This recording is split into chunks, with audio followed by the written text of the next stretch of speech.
The Chief Executive Officer of the Presidential CNG Initiative, Michael Oluwagbemi, says a year after coming into operation, the Presidential CNG Initiative has attracted over $491 million of investment in the past year to AutoNG and also created over 9,000 direct and 75,000 indirect jobs. He said this during the maiden brief on the activities and achievements of the initiative, which was launched by President Bola Tinubu in October last year.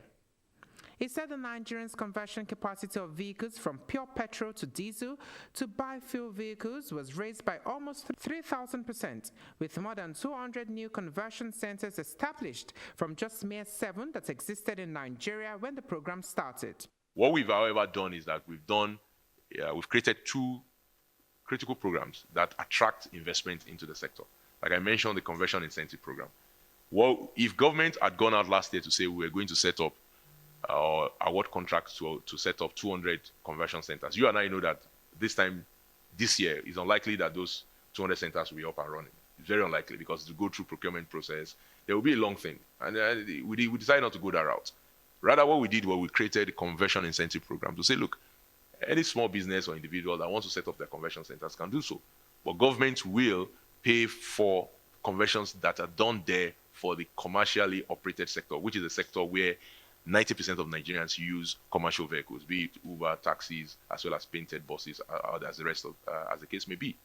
So in so doing, we incentivized demand. We created demand. By creating that demand, the private sector went in and built 242 conversion centers. There were mere 7 of them in the country this time last year. Now we have 242 and counting. So what we are doing is that we are smart design of programs that incentivize investment instead of front-loading government fiat and trying to decree price. I think is a better approach to bringing down the price for the common man. The PCNGI chief executive further pointed out that the most important achievement was to convince the private sector to invest critical funds alongside the government's investments upon stimulation of demand by commercial vehicle operators and private vehicle users. For public sector employees, we are going to launch a program in the next week or so where we're going to sign that we allow them to get discounts and then also get the balance of it financed. All of this will generate economic activity. All of this will create jobs. All of this will enable price discovery. All of this will also allow private sector to come in. So we do not want to do anything that will discourage private sector, allows see government start setting the price of conversion kits. What we actually want to do, even to take this further, is that we want to get it to a situation where Nigerians are incentivized enough to manufacture these kits and cylinders in Nigeria, right? So once there's sufficient demand and we are beginning to see that, we're having discussions with at least 2 or 3 parties that are looking to setting up cylinder manufacturing as well as kit manufacturing facilities in Nigeria now.